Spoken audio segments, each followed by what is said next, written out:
시편 계속해서 우리가 묵상하고 있는데요.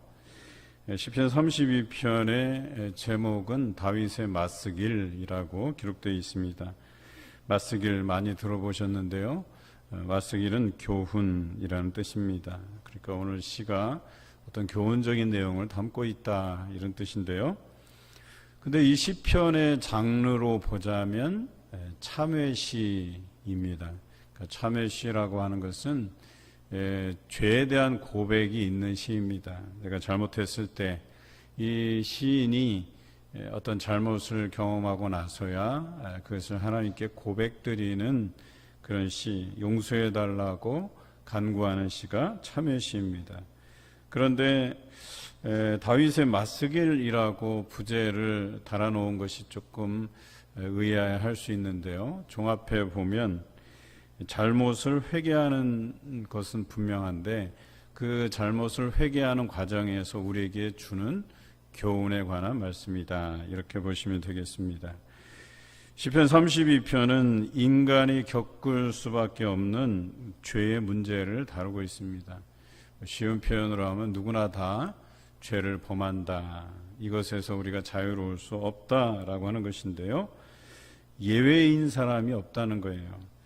보통 참회시라고 하면 1절부터 내가 어떤 것에서 잘못했다. 또 그 잘못으로 인해서 내가 뼈가 상한다. 진액이 빠져서 내가 마름같이 되었다. 이런 죄에 대한 고백, 그리고 거기서 내가 당하는 고통, 어려운 상황, 이런 것부터 시작이 되는데 오늘 성경은 그렇게 시작하지 않습니다. 32편은 허물의 사함을 받고 자신의 죄가 가려진 자는 복이 있다라는 고백으로부터 시작합니다. 그 복이 있다는 선언부터 시작하고 있어요. 이런 사람이 복되다라고 이야기하고 있거든요.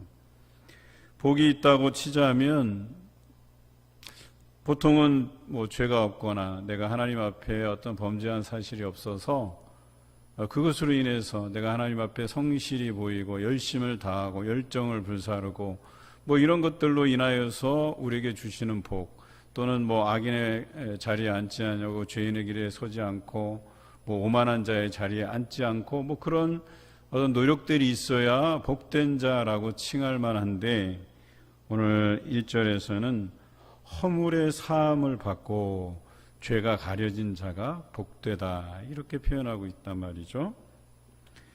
성경에서 예수님 외에는 의인이 없다라고 했어요. 그러다 보니까 죄를 짓지 아니하는 사람이 없는 거예요. 그러니까 원래는 우리가 상식적으로 생각하면 죄 없는 자가 하나님 앞에 복이 있다 이렇게 표현하는 것이 맞겠지만 우리 성경에서는 일관되게 예수님 외에는 의인이 하나도 없다라고 표현하고 있지 않습니까? 그러니까 아마도 이 죄 없는 자가 없기 때문에 죄를 짓기는 하지만 그럼 누가 복되다라고 노래하고 있냐면 누구나 죄와 허물이 있어서 하나님께 책망을 받아야 마땅하지만 오히려 허물을 용서받고 자신의 죄가 가려진 자가 복이 있다 이렇게 노래하고 있는 것이겠죠. 우리 스스로는 죄를 지을 수밖에 없는 존재이다라고 하는 것이고요.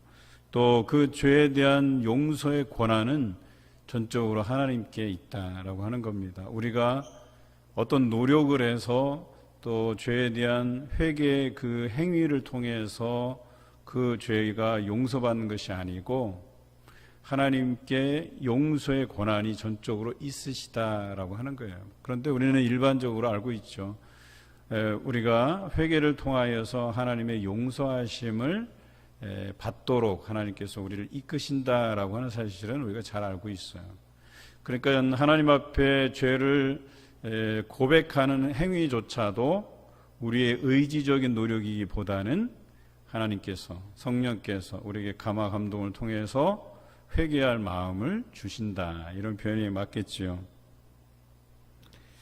그래서 오히려 오늘 성경에 보니까 누구나 다 하나님 앞에 책망받을 사람들이지만 허물을 용서받고 자신의 죄가 가려진 자가 복되다고 고백하고 있는 것이죠. 그리고 다윗은 이러한 경험들을 충분히 한 사람이에요. 그도 인생에서 여러 가지 실수를 만나고 또 그것으로 인해서 하나님 앞에 고통스러운 그 일들을 경험했던 사람이었습니다. 정말 중요한 것은 여기에서 하나님의 마음이 중요하겠죠. 왜냐하면 용서의 권한이 하나님께 있으시기 때문에 과연 하나님의 본심, 하나님의 마음은 무엇이냐라고 하는 것이 중요하겠죠. 이에 대한 답을 찾으려면 성경을 보아야 됩니다. 우리가 잘 아는 창세기 12장 2절이죠.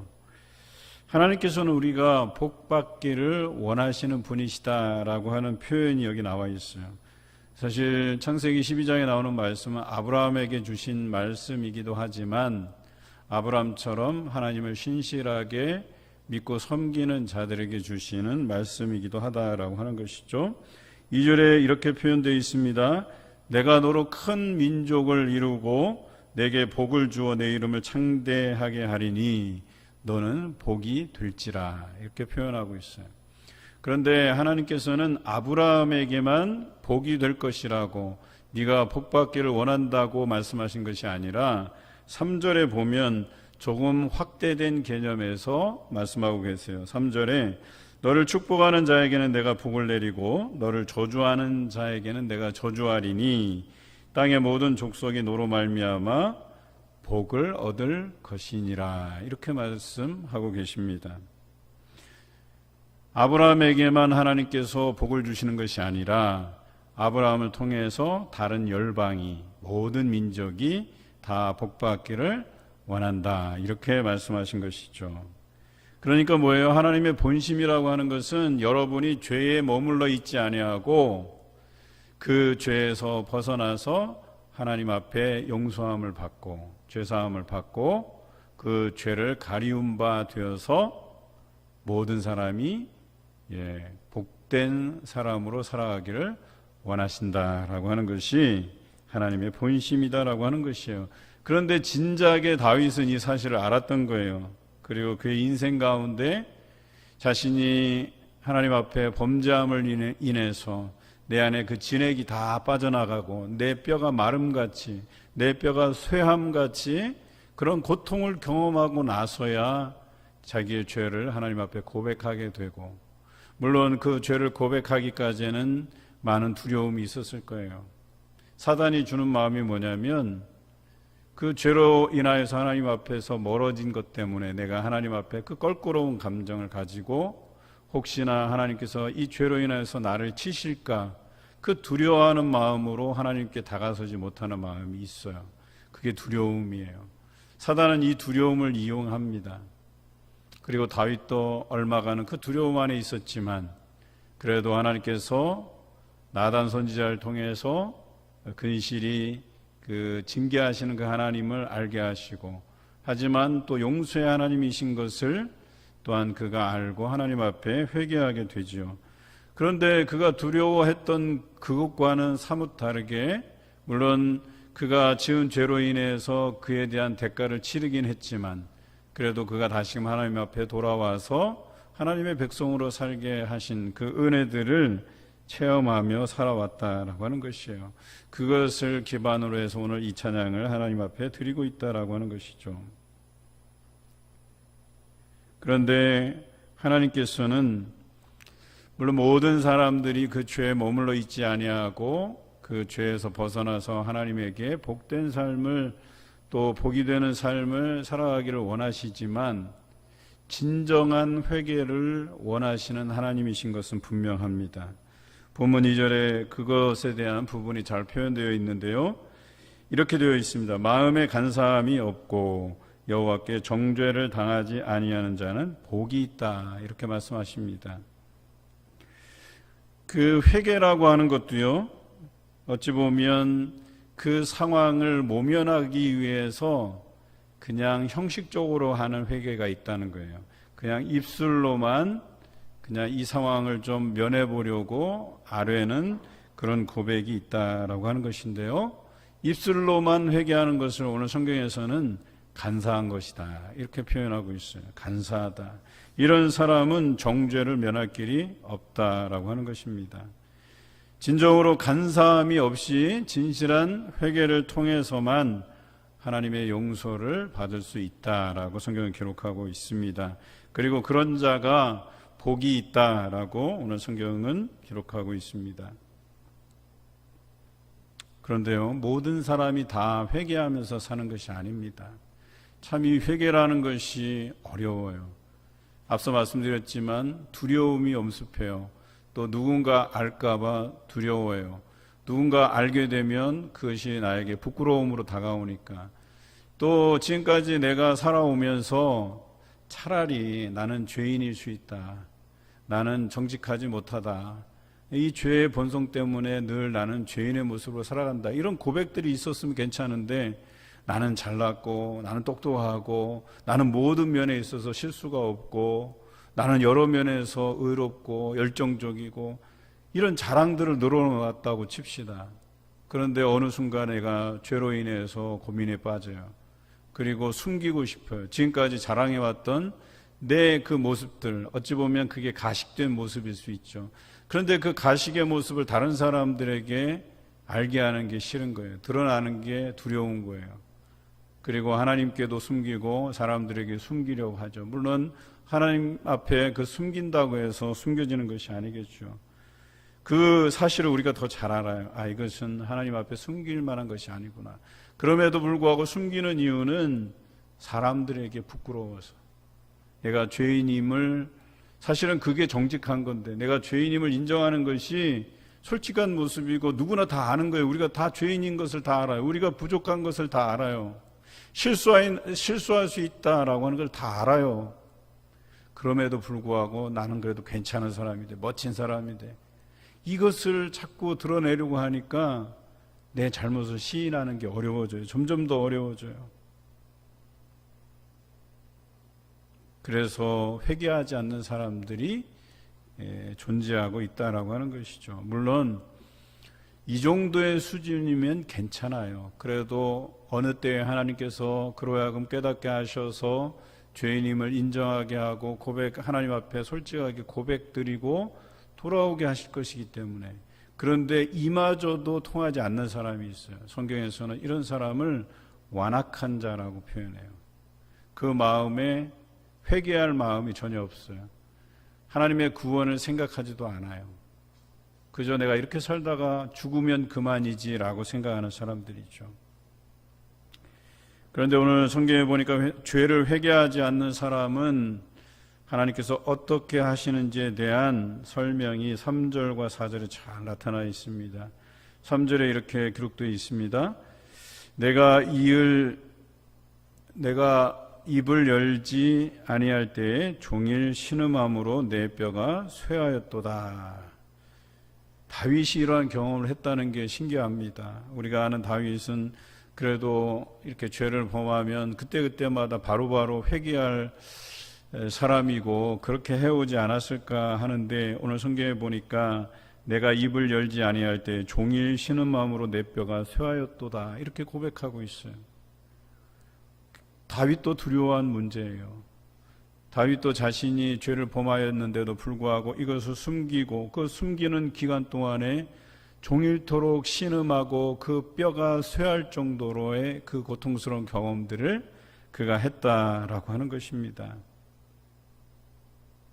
그리고 그 고통이 그에게서 여전히 떠나지 않았다라고 고백하고 있어요. 여러분, 죄라고 하는 것은요, 그게 해결되지 않으면 우리 마음속에 영원히 남게 되어 있는 거예요. 그것으로 인해서 신음하게 되고 또 뼈가 쇠하여지고 나중에 나와 있지만 진액이 빠져서 여름 가뭄에 마름같이 말라 비틀어지는 거예요. 여러분, 그렇게 사는 게 인생에서 즐거움일까요? 기쁨일까요? 내가 가진 것이 많은들 뭐 하겠어요? 내가 지위가 있은들 뭐 하겠어요? 죄로 인해서 내 안에 이 고통이 끊이지 않는데 이 고통이 해결돼야 우리 인생에서 참 기쁨을 맛볼 수 있지 않겠습니까? 다윗도 이런 고통을 경험한 적이 있다라고 고백하고 있어요. 4절에는 더 심해요. 4절에는 이렇게 기록되어 있습니다. 주의 손이 주야로 나를 누르시오니 내 진액이 빠져서 여름 가뭄에 마름같이 되었나이다. 그랬어요. 여러분, 주의 손이 주야로 자신을 누른다고 표현하고 있어요. 하나님께서 주야로 그를 지켜보고 있는 거예요. 그리고 그가 회개하지 않는 것을 보고 오늘 성경에 보면 누른다라고 표현하고 있는 거예요. 우리를 추궁하시는 거예요. 압박하시는 거예요. 너 이래도 죄를 회개하지 않을래? 너 이렇게 말씀으로 너에게 경고하는데 또 여러 가지 우리 삶에서 환난을 당하고 경책함이 일어나고 내가 겪지 말아야 될 여러 가지 일들이 일어나고 있음에도 불구하고 우리가 그 하나님께서 주야로 나를 누르시는 그것을 우리가 경험하지 못하고 있다면, 경험하면서도 내가 회개하지 못한다고 한다면 이것이 우리에게 얼마나 고통이 되겠느냐라고 하는 것이에요. 다윗은 이렇게 표현해요. 진액이 다 빠져나간다. 그리고 여름 가뭄에 마름같이 됐다. 내가 완전히 말라 비틀어진 장작과도 같이 되었다. 이렇게 표현하고 있는 거예요. 죄를 짓고 못 산다는 말이 있지 않습니까? 여러분, 누군가에게 그 죄가 들킬까봐, 나의 그 잘못됨이 드러날까봐 걱정되어서 잠도 제대로 못 자는 그런 형국이 아닐까 생각이 듭니다. 다윗이 그런 경험을 했다는 거예요.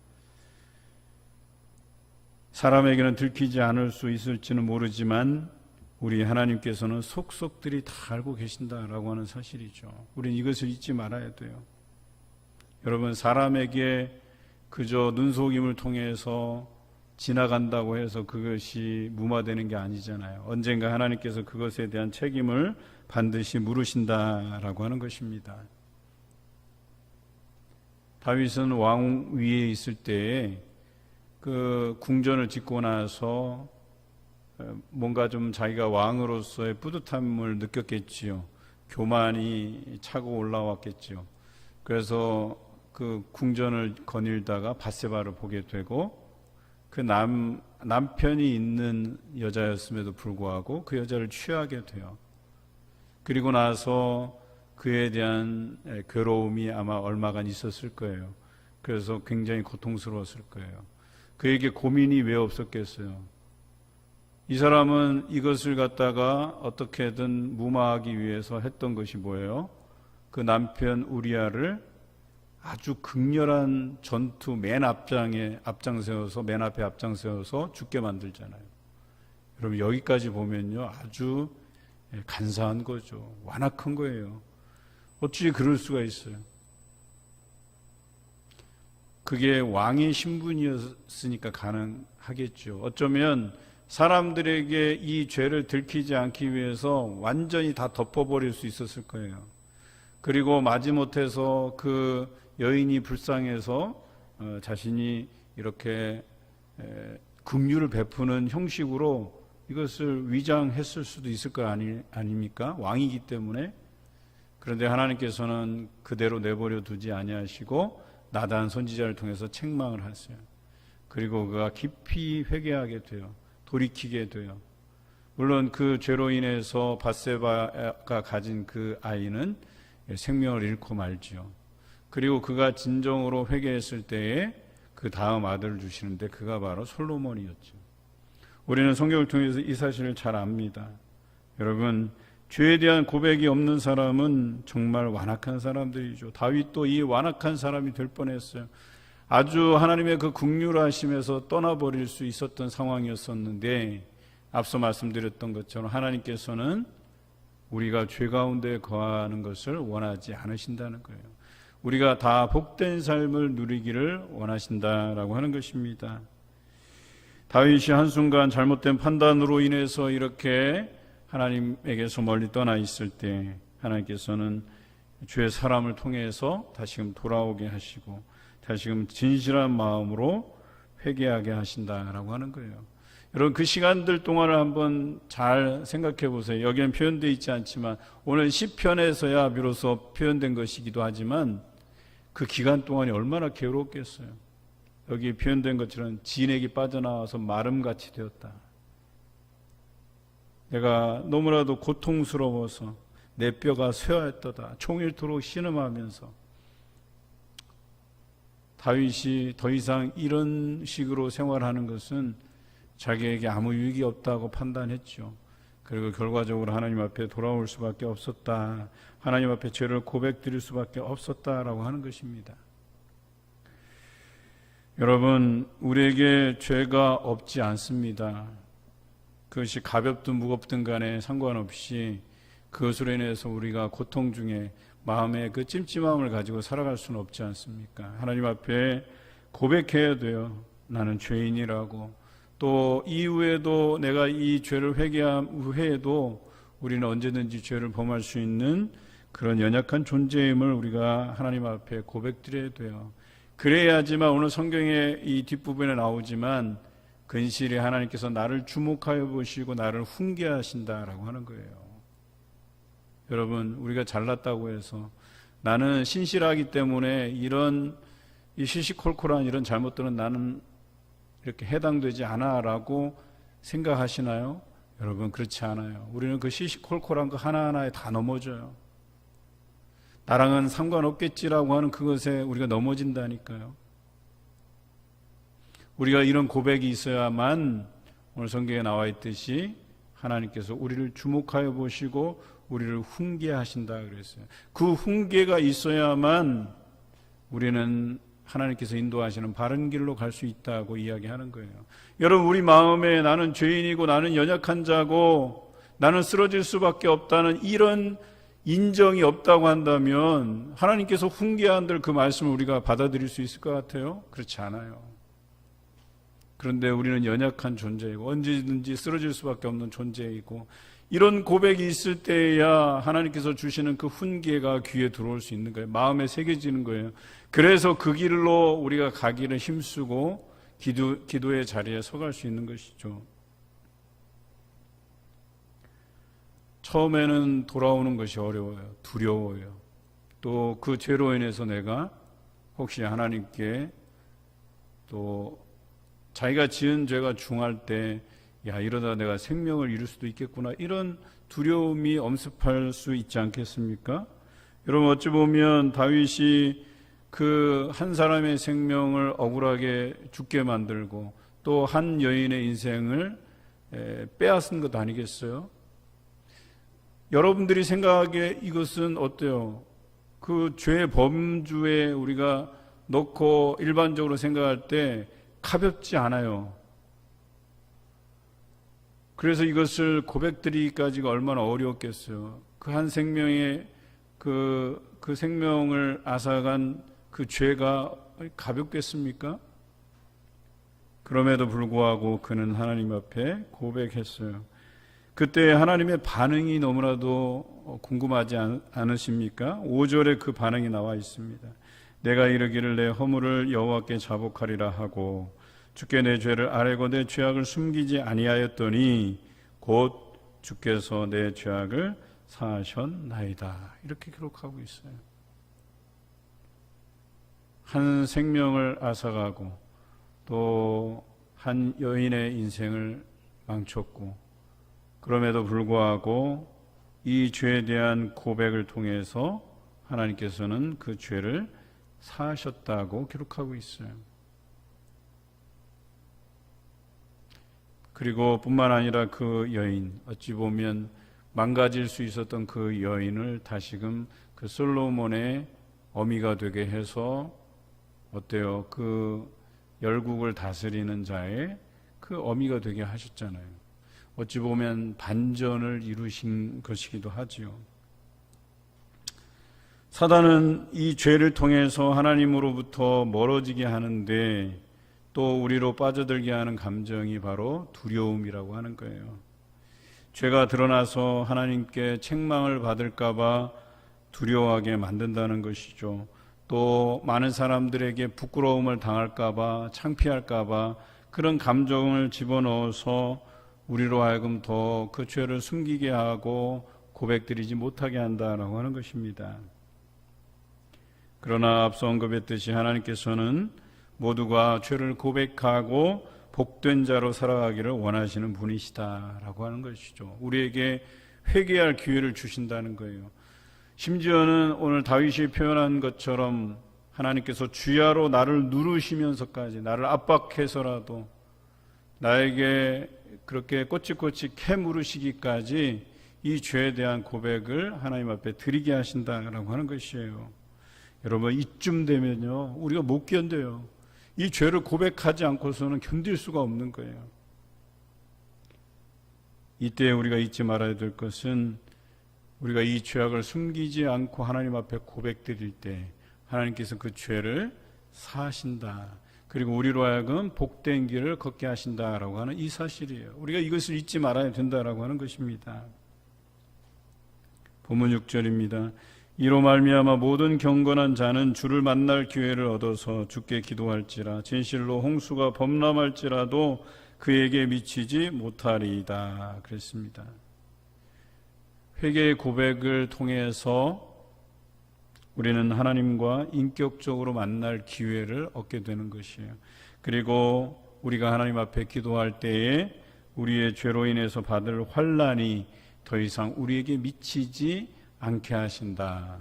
이렇게 오늘 성경에 기록합니다.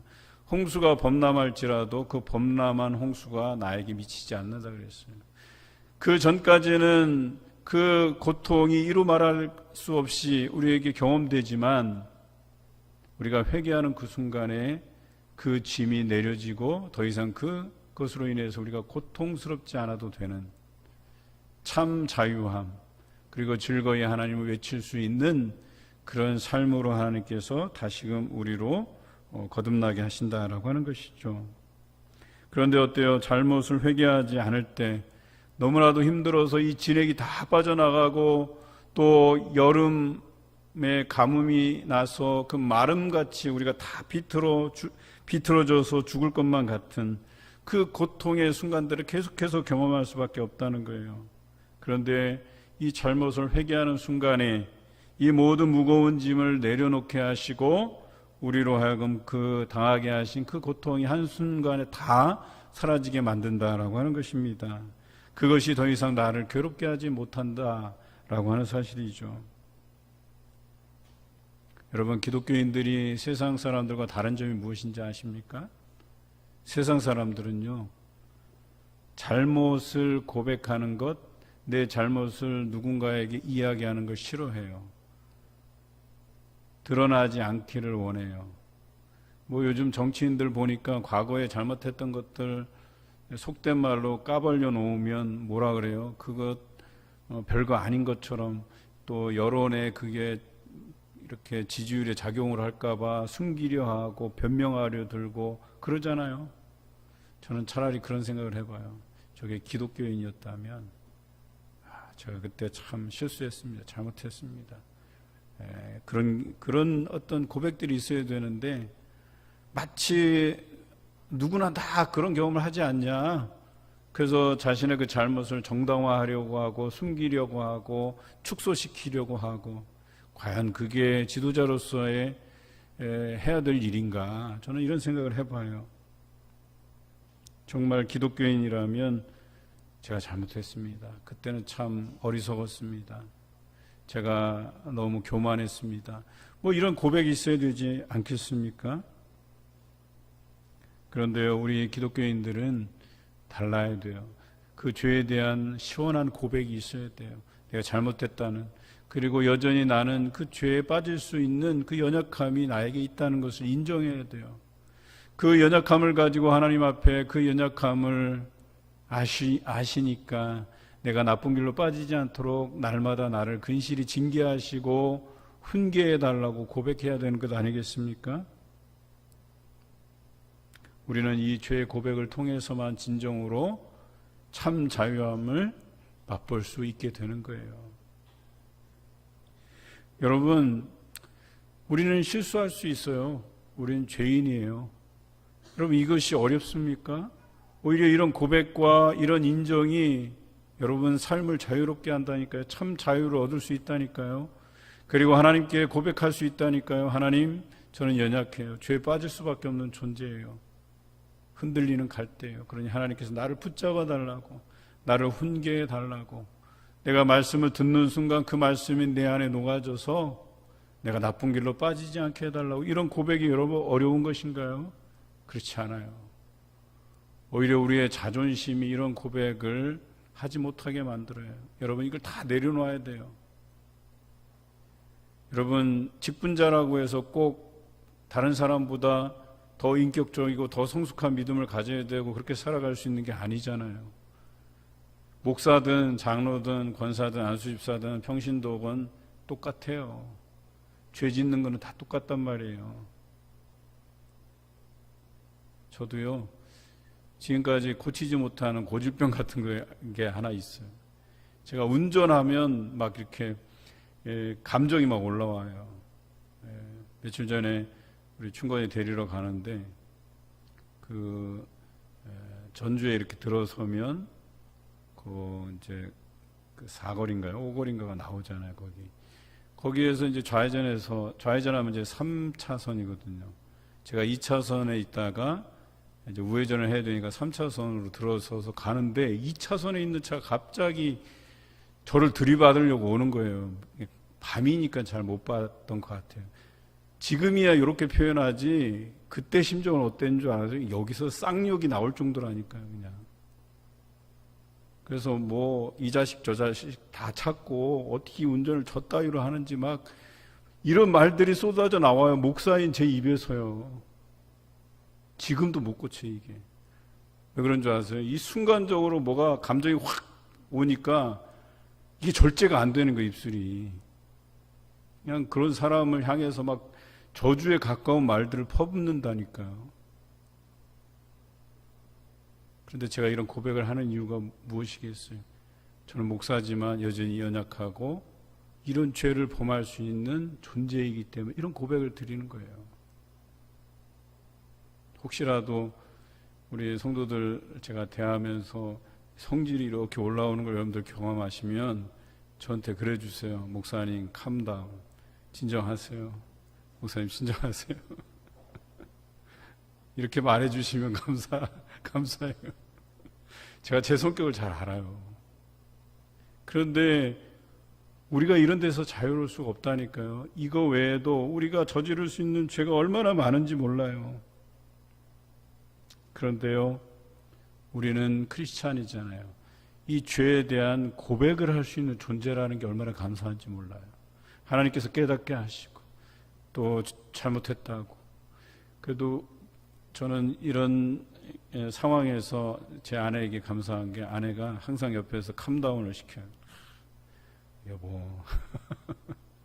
또 제가 또 이렇게 감정이 올라와서 험하게 운전하면 안 되니까 여보. 우리가 이런 죄에 대한 고백 이후에 우리의 삶이 달라진다고 성경은 기록합니다. 다윗도 자신이 이러한 고백을 드렸다고 이야기해요. 7절에 이렇게 기록되어 있습니다. 주는 나의 은신처이오니 환난에서 나를 보호하시고 구원의 노래로 나를 두루시리이다. 참 아름다운 고백이에요. 그동안은 내가 죄로 인해서 하나님을 두려워하고 멀리하려고 했지만 죄를 내려놓는 그 순간, 고백하는 그 순간 하나님께서 용서하여 주시고 또한 여전히 하나님은 나의 은신처이시고 환난에서 나를 보호하시고 또한 구원의 노래로 나를 두르신다. 이런 고백을 하고 있는 거예요. 내가 그동안은 죄로 인해서 얽매여져 있었지만 그것을 인해서 고통 중에 있었지만 나로 하여금 죄를 고백하게 하시고 나로 참 자유함을 얻게 하시고 구원의 노래로 나를 두르신다. 이렇게 고백하고 있어요. 여러분 이것이 진정한 자유 아니겠습니까? 오늘 시편에서의 환난은 죄로 인해서 찾아오는 그 환난을 포함한 것이죠. 다시는 어리석은 길로 가지 않도록 나를 훈계하시는 그 하나님을 진정으로 만나는 그 시점이 언제냐? 회개할 때예요. 회개할 때. 인정할 때.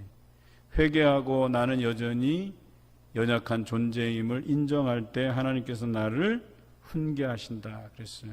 그런데 그냥 훈계하시는 게 아니라 오늘 성경에 보니까 오늘 말씀의 제목처럼 우리를 주목하여 보시고 훈계하신다 그랬어요. 하나님, 저는 연약해요. 그래서 죄에 빠질 수밖에 없는 존재예요. 그러니 저를 좀 이렇게 하나님께서 보호하시고 바른 길로 인도해 달라고 이런 간구함이 있을 때 하나님께서는 우리를 주목해 보신대요. 그래서 우리가 이 바른 길에서 벗어나지 않도록, 죄의 길로 가지 않도록 우리를 날마다 훈계하신다라고 하시는 거예요. 여러분, 이 훈계라는 뜻이 잘못하지 않도록 타일로 주의시킴, 이런 뜻이에요. 그러니까 우리가 죄된 길로 빠질 것 같으면 하나님께서 너 글로 가면 안 돼, 이렇게 타일을 시는 거예요. 그러면 안 돼라고. 얼마나 감사한 일이겠어요. 그런데 어찌 보면 좀 부담스럽게 들릴 수도 있어. 옆에서 우리 사람들 같으면 그러잖아요. 우리 자녀들이 잘못된 길로 가지 않기 위해서 그래도 좀 여유 있는 마음을 가지면 좀 먼 발치에서 이렇게 바라봐 주잖아요. 그래서 뭔가 좀 실수할 것 같으면 좋은 말로 이렇게 타일러 주고 하잖아요. 그런데 이 성급한 부모들은 어떻게 하냐면 일거수일투족 다 따라다니면서 이렇게 막 잔소리를 해대요. 막 옆에서 너 이렇게 하면 안 돼, 이렇게 하면 안 돼, 안 돼, 안 돼. 배우는 게 안 돼서부터 시작하는 거예요. 우리 아이가 달라졌어요라는 TV 프로그램에 보면 주로 문제아들은 어떤 아이들이냐면 안 돼라는 말들을 많이 들은 아이들이에요. 안 돼, 안 돼, 이러면 안 돼, 저러면 안 돼, 안 돼, 안 돼만 계속해서 그냥 스트레스를 받을 정도로 옆에서 들으니까 오히려 삐뚤어져요, 아이들이. 그런데 오늘 여기서 보면 우리를 주목하여 보고 우리를 훈계하시지만 그 옆에서 잔소리하듯이 하시는 게 아니에요. 오늘 그 말씀이 9절에 잘 나타나 있습니다. 우리 9절 같이 한번 읽어볼까요? 너희는 무지한 말이나 노새같이 되지 말지어다. 그것들은 재갈과 굴레로 단속하지 아니하면 너희에게 가까이 가지 아니하리로다. 여러분, 무지한 말과 노새는요, 재갈을 물리고 굴레로 단속시키지 않으면 안 되게끔 돼 있어요. 그렇게 해야만 제대로 갈 수 있다는 거예요. 그런데 하나님께서 이런 것을 우리에게 요구하시는 게 아니에요. 이런 것을 원하시지 않으신다는 거예요. 우리를 먼 발치에서 보시고 무관심한 듯, 그러니까 무관심한 건 아니에요. 무관심한 듯 우리를 멀리서 바라보고 계셔요. 우리가 부담스럽지 않게. 그리고 뭔가 바른 길로 가지 않고 죄된 길로 가려고 하면 우리를 타일러서 훈계하고 우리를 바른 길로 인도해 가신다라고 하는 거예요. 그런데 마치 우리 사람들처럼 옆에서 그냥 일거수일투족 참견하고 이것도 안 돼, 저것도 안 돼, 다 안 돼, 이렇게 참견하시는 하나님이 아니시다라고 하는 거예요. 우리에게 자유의지를 주시고 그 자유의지를 가지고 선한 길을 판단하고 선택할 수 있도록 훈계의 말씀으로 우리를 지도해 가신다, 이런 표현이에요. 그런데 우리 사람들은 어때요? 자녀들에게 결정권도 주지 않아요. 네가 판단해서 무엇이 올바른지 그 길을 네가 선택하도록 이런 자유의지도 주지 않아요. 안 돼, 안 돼, 이것만 해, 이렇게 하는 게 사람의 마음 아니겠어요? 그런데 하나님은 그렇게 하시지 않는 거예요. 여러분도 조심하세요. 그렇게 하는 것은 여기 보면 무지한 말 노새에다 그 재갈을 물리고 굴레로 단속하는 것 그 이상이 되지 않아요. 자녀를 믿지도 못하고 자녀에게 그렇게 굴레를 씌워서 재갈을 물려서 교육하는 거 바람직한 게 아니에요. 우리 하나님께서도 우리를 대할 때 그렇게 하지 않으세요. 우리에게 자유의지를 주세요. 선택하게 하세요. 그런데 그 선택이 바르도록 우리에게 훈계하시는 분이시다. 여러분, 얼마나 멋있는 하나님이세요. 때로는 우리로 하여금 경책하시기도 해요. 우리가 잘못된 판단을 했을 때에는 그 판단이 어리석다고 가볍게 책망하시기도 해요. 그런데 가볍게 책망해서 될 일이 아니다 라고 했을 때는 어떻게 하십니까? 하다 안 되면 나중에는 뭐예요? 재갈을 물리고 굴레를 씌우는 거예요. 우리가 얼마나 어리석으면. 그런데 그 마음에 완악한 사람들은 재갈을 물리고 굴레를 씌워도 소용이 없는 거예요. 그런데 한번 생각해 보세요. 오늘 이 말씀의 의미는 뭐겠어요? 여러분이 재갈을 물리고 굴레를 씌워서까지 하나님의 말씀을 듣게 하시는 그런 데까지 나아가야 되겠느냐라고 하는 것을 의미하잖아요. 거기까지 나가면 안 되는 거예요. 그거는 우리가 굉장히 무지한 거예요. 지혜로워야 돼요. 하나님께서 가볍게 경책하실 때 깨달아야 돼요. 내가 잘못했구나. 얼른 돌아서야 돼요. 경책하실 때 돌아서야 돼요. 그런데 재갈을 물리고 굴레를 씌워서 우리로 하여금 하나님께서 강하게 누르시는 것처럼 주야로 우리를 경책이 아니라 이것은 압박이죠, 압박. 거기까지 우리가 가게 만들어야 되겠냐라고 하는 거예요. 빨리 돌아서야 되는 거예요. 빨리 회개해야 된다는 거예요. 그런데 악한 사람은 어때요? 어려움이 지속되고 슬픔이 지속되고 그래도 깨닫지 못해요. 아랑곳하지 않아요. 그런데 여호와를 신뢰하는 자는 그 마음을 돌이켜서 하나님의 인자하심, 즉 사랑하심을 경험하게 된다라고 성경은 기록하고 있습니다. 그리고 다윗은 이러한 경험을 한 후에 마지막으로 이렇게 노래하고 있습니다. 본문 11절에 너희 의인들아 여호와를 기뻐하며 즐거워할지어다. 마음이 정직한 너희들아 다 즐거이 외칠지어다. 여러분, 우리가 죄를 짓고 나서 회개하고 돌이키는 것, 여러분 그게 굉장히 좋은 것이긴 하지만 그래도 하나님께서 우리의 죄를 사하시고 용서해 주신 이후로부터는 우리를 주목하여 보고 우리를 훈계하시는 그 말씀에 따라서 의인으로서 살아가는 것, 정직한 마음을 가지고 살아가는 것, 이것이 더 좋지 않겠습니까? 그리고 이것으로 인해서 날마다 여호와를 기뻐하고 즐거워하고 하나님을 즐거이 외치는 우리의 삶이 되어야 되지 않겠습니까? 여러분 모두가 마음이 정직한 의인으로서 하나님을 날마다 즐거이 외치시기를 바랍니다. 혹 죄 가운데 있더라도 하나님의 훈계를 듣고 돌이켜 회개함으로 사하심을 받고 다시금 하나님의 인자하심을 경험해 가시는 여러분 되시기를 주님의 이름으로 기원합니다.